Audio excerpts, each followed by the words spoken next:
He showed up in a tailored suit, ready to lead a major tech summit, but hotel staff looked him over and told him to wait outside. What happened next left the entire company reeling. It was just before 8 a.m. when Darius Whitfield stepped out of his black Lincoln Continental onto the hotel's circular driveway in downtown San Jose. He adjusted the cuff of his navy blue suit jacket, the tailored fabric catching a bit of the morning light. Sharp lines, crisp shirt, Italian leather shoes. Everything about him said intention, precision, but the valet didn't move, not even a step forward. Darius held his keys loosely in one hand and glanced over. The young man looked away, pretending to check his phone, then turned to the car behind Darius. "Hey, can you park this one?" the valet asked his co-worker, gesturing past Darius without acknowledging him. Darius looked at the glass doors of the hotel. No big signage, no red carpet, just clean glass and a quiet foyer. Nothing to suggest what would unfold inside those walls. He took his keys back, parked his car himself, and walked across the drive. As he opened the front door, he noticed the subtle shift in the concierge's smile. It vanished just as quickly as it came. "Can I help you?" the woman at the front desk asked without looking up. "Yes," Darius said. "I'm here for the SummitNet conference. I believe you have the Redwood room reserved for us." The woman scanned his face quickly, frowned, and then looked back down at her screen. "Do you work for one of the vendors?" she asked. "No, I'm the CEO." She blinked. "Right. Could you wait outside for a moment? We're still prepping the space." He paused. "I'm also the keynote speaker." There was no apology, no moment of realization.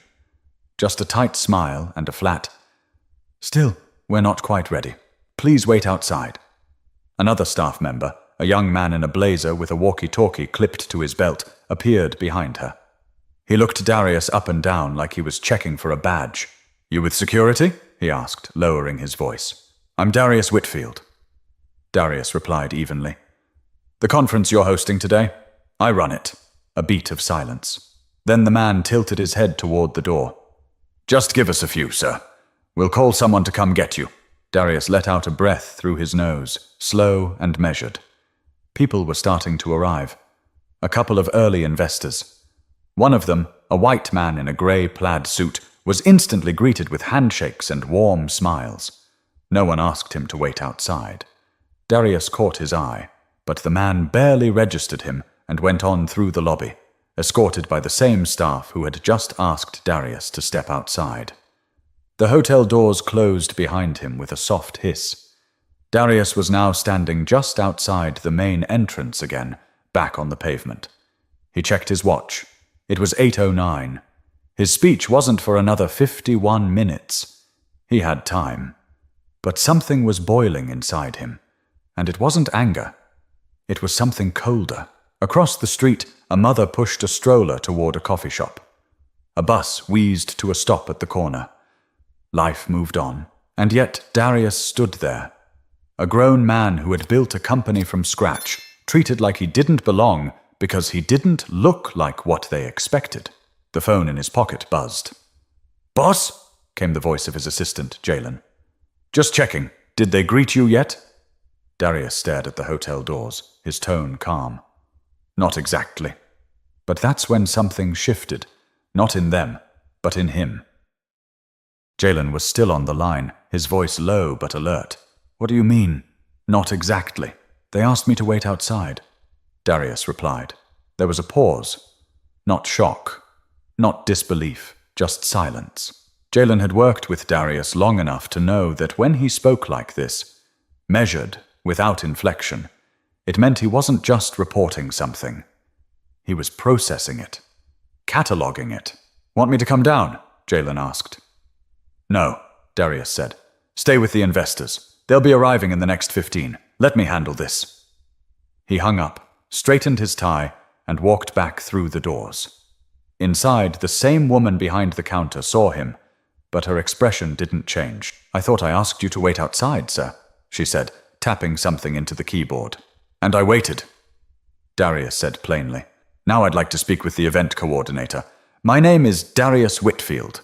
I'm the founder and CEO of Whitfield Dynamics. We booked the Redwood Room and 2 floors of your suites for this conference." This time, she looked him in the eyes. But there was no apology there, only a flicker of doubt, like she was trying to work out if this was a prank. "Mr. Whitmore, was it? Whitfield." A pause. She turned to the young man in the blazer. "Can you call Gina from events?" The man nodded and walked off. Meanwhile, a bellhop wheeled by with a luggage cart stacked with briefcases. Darius stepped aside and caught a glimpse of 2 of his board members stepping out of the elevator, each with branded SummitNet conference badges clipped to their suits. They greeted a hotel manager who appeared to have materialized out of thin air to shake their hands. Darius raised a hand slightly to get his attention. The manager glanced at him, hesitated, then turned away. "Ma'am," Darius said calmly, turning back to the front desk. "I'm going to say this one more time. I'm not a guest. I'm not with security. I'm not delivering anything. I'm the reason these people are staying here. I organized this entire summit. I brought 60 of the most influential investors in West Coast tech into this building today." The woman opened her mouth, but before she could say a word, the man with the walkie-talkie returned. "She's on her way," he said. Then, after a pause, "You really the CEO?" Darius gave a small smile. "I didn't just build this company. I financed it. I wrote the first line of code.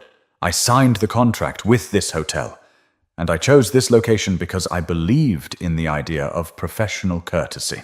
They both stared at him. He added, "I've got $5 billion under management, and I almost trusted you to help grow that." The silence that followed was different this time.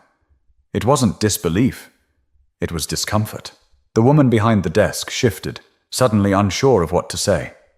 Before she could try, Gina from events walked briskly into the lobby, holding a folder, already talking. "Mr. Whitfield, I am so sorry for the delay. We weren't informed you'd arrived. Please come with me. We have the Redwood Room set and coffee being served. The investors are already gathering." The same staff who had asked him to step outside now stepped back, like parting water. Darius followed Gina past the desk, past the man with the walkie-talkie, and past the woman whose face was flushed now, whether from embarrassment or something else he couldn't tell. But he didn't speak again. He didn't need to, because what they'd failed to see wasn't a man trying to sneak into a space where he didn't belong. What they missed, what they refused to see, was a man who owned the space, standing still, giving them a chance to correct themselves. They chose not to. But what came next wouldn't be a lesson in anger, it would be a lesson in memory, and Darius had an excellent one. The Redwood Room sat at the back of the hotel's conference wing, past a hallway lined with abstract artwork and muted carpeting. Inside, the lights were already dimmed for the opening presentation. Rows of chairs, a podium with the SummitNet logo, and a side table with bottled water and sleek name placards. Darius scanned the room quickly. Jalen was at the front, checking sound levels with the AV technician. Investors were filtering in, chatting in quiet tones over coffee. No one knew what had just happened in the lobby. He didn't go to the podium. Not yet. Instead, he stepped into a side room, the private lounge they'd reserved for speakers, and closed the door. Then he pulled out his phone. "Tammy," he said, when his head of operations picked up. "We're moving the summit." There was no gasp on the other end. Tammy was used to this tone. "Today?" she asked. "Right now? You want to relocate 50 people with less than an hour's notice?" "Not want. Need." She didn't push. "You want me to call the Fairmont or the Hayes?" "Hayes," he said. "I want every investor redirected there. Make sure they understand this isn't a scheduling issue. It's a matter of principle. I'll explain more when we're set. Also, cancel the rest of our booking here. Suites included. Charge the penalty to me personally if they refuse to release." Tammy exhaled slowly. "Understood. Call Jalen, too. Let him know to delay the opening and start rerouting the guests." Then Darius ended the call. No shouting, no slamming phones, just action. Clean and simple. He looked at his reflection in the lounge's dark glass window. He didn't feel righteous. He didn't feel vindicated. He just felt tired. Tired of walking into rooms that looked at him and saw everything but who he was. A soft knock came. It was Jalen. "You want to run through slides?" Darius shook his head. "Change of plans." Jalen raised an eyebrow. "Oh, we're leaving. I've already made the call." It took a second, but then Jalen nodded, catching on. "They didn't even try to make it right, did they?" "Nope. Want me to tell the board?" "I'll speak to them myself. Just get the guests moving. And make sure no one thanks the hotel on their way out." Within minutes, Jalen was quietly passing the word through subtle handshakes and nods. "Emergency relocation," he whispered to one group. "We've got a better setup just a few blocks over," he told another. "Mr. Whitfield will explain everything." Meanwhile, Tammy was on the line with the Hayes, locking down their backup venue, getting staff in place, transferring AV equipment and lunch catering. Darius returned to the Redwood room only once, to collect his notes and laptop. A hotel manager finally appeared, face tight, a folder clutched in his hand. "Mr. Whitfield, I understand there was a mix-up at the front desk this morning, and I want to personally apologize. It was never our intention to offend." "You didn't offend me," Darius cut in calmly. "You just disqualified yourselves. This isn't about ego. It's about standards." The manager blinked. "Can we make this right?" Darius zipped his laptop case and looked at him. "You had your chance." He didn't raise his voice. He didn't need to. Because the only thing louder than outrage is absence. And that room, minutes ago full of top-tier investors, was emptying fast.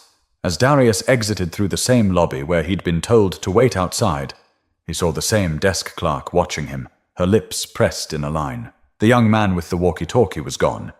He didn't stop walking. A black SUV was waiting out front.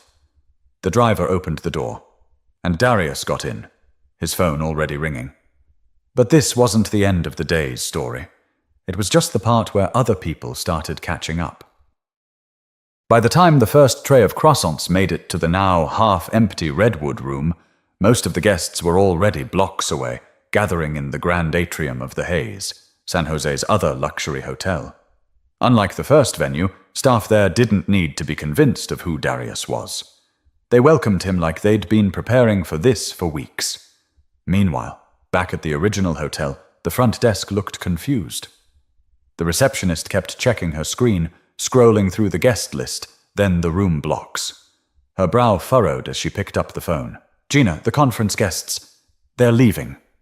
Gina, the events coordinator, was in the loading bay, helping the AV team pack up gear. "What do you mean, leaving?" "I mean, people are checking out. They're cancelling their keys. Some just walked out without saying anything." In less than 20 minutes, the lobby that had been filling with handshakes and business cards now had wide gaps. Conference signage still stood, but the energy had drained like water through a cracked floor. Then the manager's phone rang. "Sir, the company has cancelled all bookings. The suites, the Redwood room, catering, everything." He blinked. "That's not possible. It's summit day." But it was possible. And it had just happened. Calls started flooding in. The front desk clerk looked panicked now, trying to catch the manager's attention while balancing another call from housekeeping. "This guest just left without notice," someone said. "This client said they won't be paying for today's brunch. They said talk to Mr. Whitfield," another added. A security guard approached the manager. "That SUV outside? It took him and a few others. They're gone." The shift was like watching dominoes fall. No screaming, no accusations, just disappearance. At the Hayes, Darius stood in front of a large projection screen in a sunlit conference room. He spoke slowly, clearly, without a trace of bitterness. "Before we begin, I want to thank you all for your flexibility. I know the change of venue was unexpected, but I believe where we gather says a lot about what we value." A murmur of agreement moved through the room. "I chose that previous hotel for its reputation, its service, its proximity to your offices. But this morning, I was reminded that a polished lobby and a 5-star rating don't guarantee respect." He paused. "I was asked to wait outside, twice by staff who never once asked my name. I parked my own car. I reintroduced myself. I explained who I was. But in that space, none of it mattered." A few jaws tightened. Heads shook. Some of you might be surprised by this. Others, less so. He let that sit for a beat. But I don't believe in yelling. I don't believe in dragging people down just to prove a point. I believe in moving forward. And today, we're doing just that. Somewhere that sees us, hears us, and treats our business with the seriousness it deserves. The crowd applauded, not out of pity, but respect. In the back, Jalen watched, arms crossed, proud. Meanwhile, at the first hotel, the conference signage was being taken down. Maintenance staff wheeled away coffee urns no one had touched. A team from catering stood idle, glancing around, unsure if they should even begin plating the food. The manager stared at a paper in his hand, a formal notice from Whitfield Dynamics terminating their agreement, effective immediately. No lawsuit, no threats, just a clean severance, and a heavy cost. He called the general manager. "We lost the event," he said. "How?" "The guest we didn't recognize? He was the event." But while the hotel tried to clean up what they'd ignored, Darius was about to peel back a layer none of them expected, his own story. The day had settled into late afternoon. The sun cut long shadows across the street as Darius sat in the back seat of the SUV, his suit jacket folded neatly beside him. No tie now, just the open collar of a white shirt and a tired look in his eyes. Jalen sat next to him, scrolling through emails on his tablet. "You sure you don't want me to write a public statement?" Jalen asked. "People are already starting to post. Someone from Marlowe and Banks took a video of you walking out." Darius shook his head. "Let them talk. I'm not here to go viral." He leaned his head back against the seat. The engine hummed. Outside, kids rode bikes on the sidewalk, laughing loud. A woman in a red jacket helped an older man out of a rideshare and into a small dental office. Nothing extraordinary, just the day carrying on. But inside the car, there was a wait. "Can I ask you something?" Jalen said, not looking up. "Go ahead." "Why didn't you just go off on them?" "I mean, they deserved it, after everything." Darius didn't answer at first. He just looked out the window. Then, slowly, he said, "When I was 19, I walked into my first interview with a resume full of summer jobs and a GPA that should have opened doors. The receptionist asked if I was delivering food.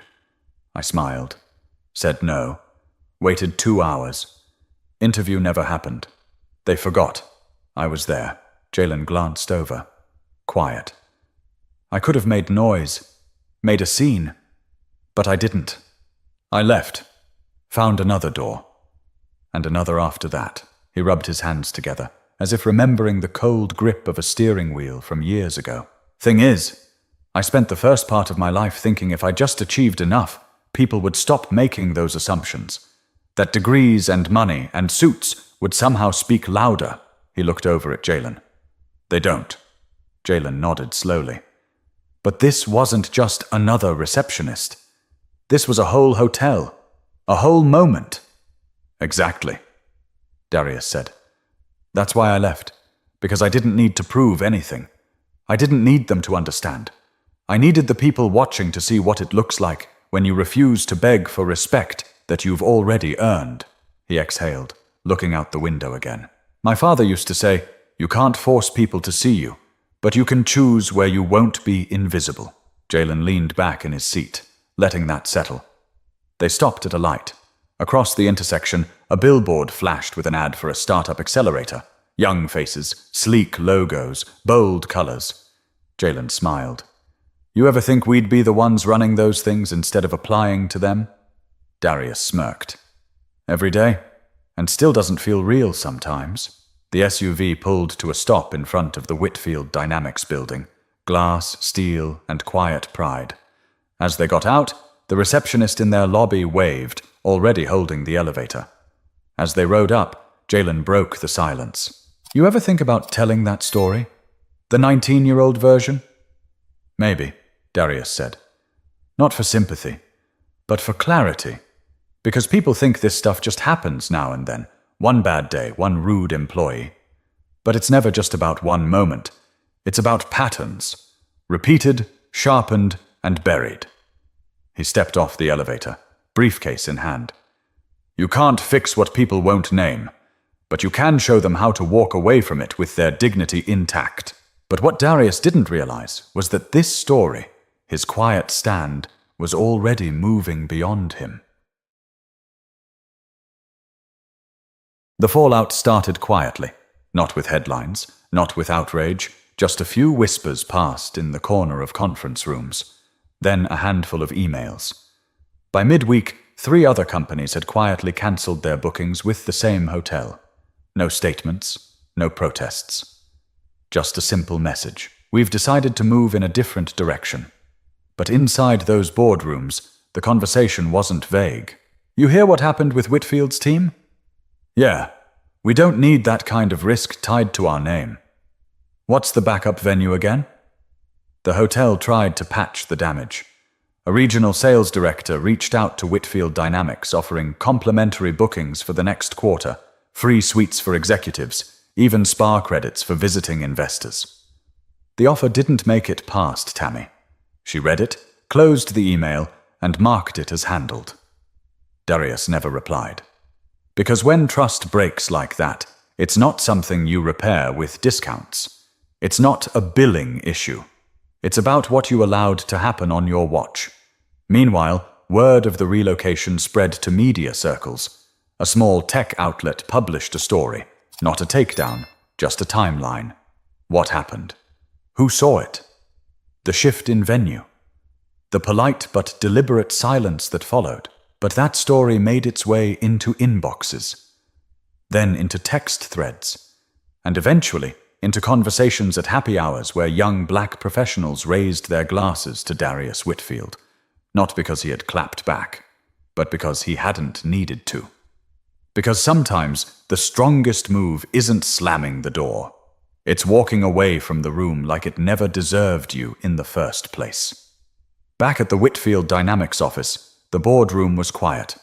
Darius sat at the head of the table, flanked by 4 of his senior staff and 3 partners from a private equity group out of Seattle.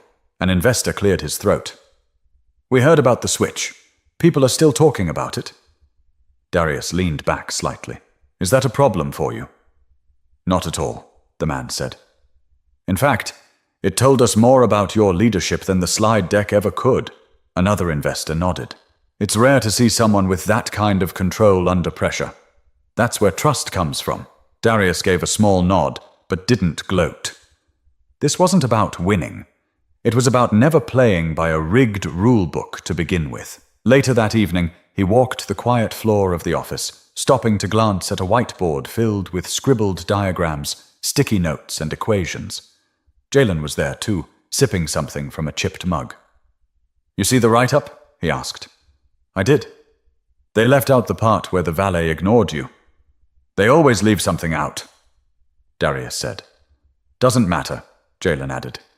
"People know what it was. The ones who need to know, they got the message." Darius looked over the whiteboard again. "You know, when we built this place, I didn't want it to be flashy. I didn't want people to walk in and feel impressed. I wanted them to feel seen. That's the difference." Jalen nodded. "They see you now." "No," Darius said quietly. "They always saw me. They just never expected me to be the one signing the checks." He turned toward his office, flicked off the lights, and paused at the doorway. "Let's keep building," he said. But before he left for the night, there was one more person Darius needed to talk to, someone who reminded him why moments like this matter. The next morning, Darius stood by the floor-to-ceiling windows of his office, a fresh mug of black coffee in hand. The sky was a flat silver, the kind that made everything outside feel quiet and far away. There was a soft knock at the door. "Come in," he said, not turning around. The door opened, and a young man stepped in. Elijah Green, mid-20s, sharp but still green around the edges, one of Whitfield Dynamics' junior analysts. He held a folder in his hand, but looked unsure if now was the right time. "You said you wanted to meet," Elijah asked. Darius turned, gave a small nod, and gestured to the chair across from him. Elijah sat, setting the folder on his lap but not opening it. His eyes flicked to the side, like he wasn't sure how to begin. I I heard what happened at the hotel, he finally said. Some of us were talking about it in the lunchroom yesterday. Darius didn't say anything right away. He just let the silence hold. Not uncomfortable, just steady. I guess I just wanted to ask, how do you not let it get to you? Elijah said. How do you stay calm when it's that obvious? Darius smiled slightly. You think I stayed calm? Elijah paused. Didn't you? No, Darius said. I just didn't let them see it. He set his coffee down. You know what they saw when I walked into that hotel? A man standing where they didn't think he should be. Nothing else mattered. Not the work, not the contracts, not the conference. Just their own picture of what power looks like, and who doesn't fit it. Elijah leaned forward. So why not confront them? Why not tear into them and let the world see? Because the world already sees. That's not the problem, Darius said. The real fight isn't about proving anything to them. It's about teaching the people who come after us that you don't need their approval to make moves. You don't need permission to belong. Elijah nodded slowly. You handled it with class, he said. If it were me... I don't know. That's the thing, Darius said. You don't have to know. You just have to remember this. Never trade your composure for someone else's ignorance. If they misjudge you, let them. But make sure that the space you're building for yourself, your company, your name, your team, never makes anyone else feel like they don't belong there. Elijah sat back, the words landing heavier than he expected. That's what it means to lead, Darius said. You don't yell at the wall. You build a door somewhere else. They sat in silence for a few seconds. Then Darius leaned forward. Now, he said, tapping the folder Elijah brought. What's in here? Oh, right, Elijah said, startled back into work mode. New proposal from the behavioral data team. We made some changes based on your notes last week. Darius flipped it open and scanned the first page. Good. Let's meet with the team this afternoon. Elijah stood to leave, but stopped at the door. Thank you, he said. For what? For showing us how to move, without ever lowering yourself. Darius gave a quiet nod, and Elijah left the room. Outside, traffic moved steadily, like the world hadn't noticed any of it. But the people who had noticed, they wouldn't forget. Because this wasn't just about one man and one hotel. It was about all the rooms people walk into where someone looks up and sees only half the story. It was about the quiet ways power can speak, through action, not reaction. And it was about rewriting the rules without ever picking up the pen they tried to hand you. If this story hit you somewhere real, if it made you think about how you carry yourself in spaces that weren't built for you, share it, talk about it, and don't forget to subscribe for more true stories that show just how powerful quiet strength can be.